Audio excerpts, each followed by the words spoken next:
تازه ښار ته راغلی وم. دلته مې هېڅوک نه پېژانده. هغه د بنډارونو یاران چې په کلي کې مې درلودل یوه شېبه هم له سترګو نه ورکېدل. هڅې مې پیل کړې، په ډېرو دفترونو وګرځېدم. پوهېدم چې په دې وخت کې چې ښه کلکه واسطه ونه لرې، د کار پیدا کول هم اسانه کار نه دی.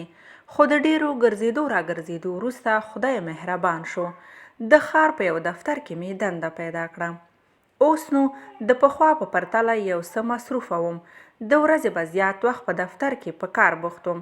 د دفتر ملګري مې هم داسې کسان ول چې ډېری وخت یې په ښار کې تیر شوی و، خو سربیره پر دې هم له ما سره یې ځانګړې مینه درلوده. سهار وختي دفتر ته او مازدیګر بیرته کور ته راځم. د معمول په څیر مې سهار د دفتر کالي واغوستل. له مورجانې څخه مې د تلو اجازه واخیسته. دفتر ته په لاره وم. د کور خوا څخه عمومي سړک ته راووتم. ناڅاپه یوه دنګه ښکلې نجلۍ د ګوتې په اشارې موټر ته د پورته کېدو غوښتنه وکړه. ما هم بې له کومه فکره موټر ته پورته کړه. له اوږدې خاموشي وروسته هغې راته وویل چې په کوم دفتر کې کار کوې؟ ما وویل شخصي دفتر دی. لږه شېبه وروسته یې وویل چې زه دلته ښکته کېږم. مننه یې وکړه او خپل کارت یې راکړ. نور نو په ګړندیو ګامونو په خپله مخه روانه شوه. خدای خبر چې تر کومه به په هغه ځای ولاړ پاتې شوی وم. یو وخت مې چې ساعت ته وکتل ډېر مې ځنډ کړی و. له ځان سره مې وویل ته باید دفتر ته لاړ شې چې ناوخته دی. دفتر ته ورسېدم. هر کار ته چې مخه کوم هېڅ په سم ډول مخته نه ځي. یوازې مې وجود په دفتر کې و.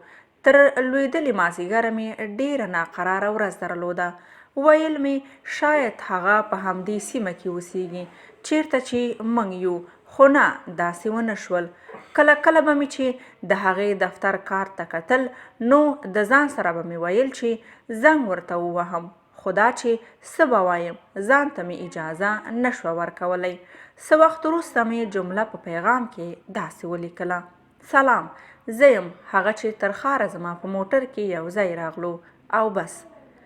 اوس نو چې ټلیفون ته هر زنګ او پیغام راځي په همدې هیله یې له جیبه راوباسم چې کیدای سي هغه به وي، خو نه، داسې نه وه. یوه ورځ چې ناڅاپه مې ټلیفون وشرنګېده. د ټلیفون پر مخ نمبر هم ناشنا دی، خو ځواب مې ورکړو. د بلې غږ وروسته مې د هغه چا غږ واورېدو چې له ډېره وخته یې په انتظار وم. ډېرې خبرې یې ونه کړې، یوازې دومره یې وویل چې زه او ته به نن مازدیګر د ښار په پارک کې ګورو. مازدیګر زړه نازړه په نیولو قدمونو د هغه پارک په لور روان شوم چیرته مو چې د لیدو ژمنه وه. هغه ځای ته په نږدې کېدو مې د زړه درزا ورو ورو زیاته ده، خو هغې له ورایه څارلم.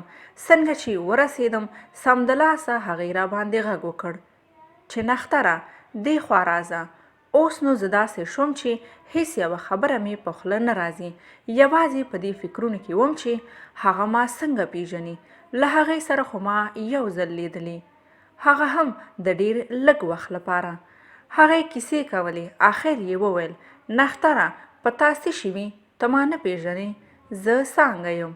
موږ اوس دلته په ښار کې اوسیږو. څانګه هغه نجلۍ ده چې په ماشومتوب کې یې پلار زما په نوم کړې وه، خو کله چې موږ له کلي څخه ښار ته کډه شو نو زموږ ترمنځ هم لرېوالی زیات شو. خو اوس خوښ یم چې زما د ژوند ملګرې څانګه ده، کومه چې زما په زړه کې او ژوند کې ځانګړی ځای لري.